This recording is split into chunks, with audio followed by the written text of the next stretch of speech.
I'm going to make a video about reversing diabetes type 2. You can reverse type 1 diabetes, although I will say I think it's easier the younger that you are. Now, what is diabetes? It's insulin resistance. How does someone become insulin resistant? And I like to compare it to just pulling a trigger over and over and over, and that trigger becomes less sensitive. It doesn't work as well because you've pulled it so many times. So if you think of your pancreas as a trigger that you pull, the pancreas is what produces insulin. If you're eating things throughout your day constantly, and you're constantly pulling that trigger and asking your pancreas to produce insulin, it gets less effective. It gets less good at it. Efficient, effective. Let's talk about insulin. Insulin, I feel like is, people don't want insulin at all, but insulin actually plays a really major, important, awesome roles in the body. Yes, it is the fat storage hormone. When insulin is elevated, you're storing fat, you're not burning it. However, insulin's job is to put nutrients into our cells. It is also to regulate the blood sugar, to lower the blood sugar when it spikes.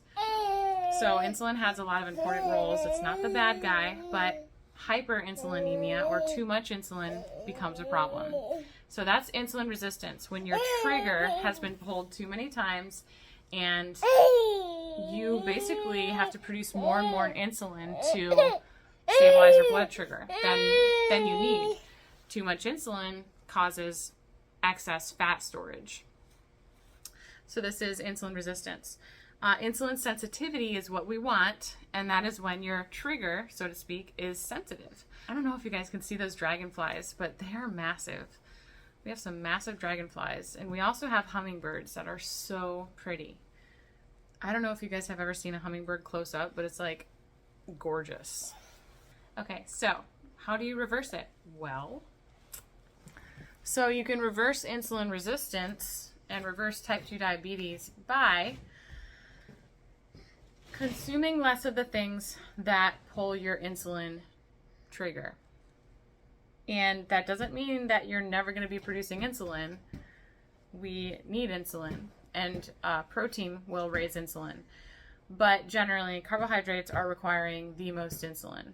Fat doesn't raise your glucose. It can raise your insulin. And I've heard that fat actually raises insulin 24 hours after the fact, which is really interesting. But we're going to talk about protein and carbs because these are the most pertinent. So we need protein. It's essential. Carbohydrates are not essential. So in multiple ways, it makes sense to lower the carbohydrates, lower the sugar. These are the things that trigger your pancreas to produce the most insulin. Are carbohydrates bad? No. But excessive can be a problem, and I would say they are a problem in this nation and for a lot of people in other countries too. If you just eat protein and fat, you're going to be eating in a way that keeps insulin pretty low. This will allow the pancreas to reset, to heal, to become efficient at producing insulin as needed again, to become insulin sensitive. And that is it. Your blood sugars will come down because insulin is working properly, but also because you're not eating things that are spiking your blood sugar in the first place. And so this is how to reverse type 2 diabetes. Does it mean you have to go carnivore or zero carb? No. But that's a really good way to do it and a really simple way to do it. Low carb, keto, or sometimes just incorporating some things that can help you to stabilize your blood sugar can also make a huge difference.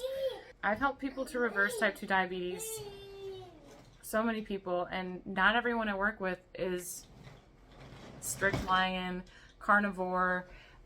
People are animal-based for sure because we all need animal foods, but a lot of people eat carbohydrates and in varying levels. I've worked with people eating 130 grams of carbs. Most people are going to be lower than 30. But there are some instances where that's just not necessary. And so other things that can help you to regulate and stabilize your blood sugar, eat protein and fat first. I like to say lead with fat because that sends a signal to your body to burn fat for fuel. But if you are eating carbs, then lead with fat and protein. because those two macronutrients are going to help to stabilize your blood sugar. Whereas if you eat glucose or carbs or sugar first, that immediately is going to spike your blood sugar because you don't have anything else in there to stabilize your blood sugar, like the protein or the fat. So protein and fat help to stabilize blood sugar. Another thing that can help is exercise. So when we do heavy lifting, it actually depletes glycogen in our muscles. Glycogen is like glucose. And so after a heavy lift, you've depleted your glycogen and you've made room for your muscles to absorb glucose. So if I eat some watermelon, I'm actually very intentional about consuming it post-lift, because that is when my body has somewhere to put that glucose. Whereas if I was just sitting on my butt, am I afraid to eat some watermelon? No. I am definitely very mindful around when I'm consuming carbs, because you don't want a lot of glucose floating around your bloodstream. So it's really wise to do it after exercise, specifically post-lifting. So that's another way to be mindful of stabilizing your blood sugar levels. But this video really should be just more concise. Sometimes I trail off, so I'm sorry about that. Reversing type 2 diabetes is 100% possible, and it's ridiculous that doctors will just say, oh, well, you've got to get on insulin because your pancreas isn't doing enough of a job producing its own. And then they tell you to eat 75% carbohydrates. That's the diabetes diet. I ate it when I was in the eating disorder unit. I was eating multiple servings of sweet potatoes in one sitting. I was eating 5 apples a day. It was ridiculous. And that was the diabetes diet.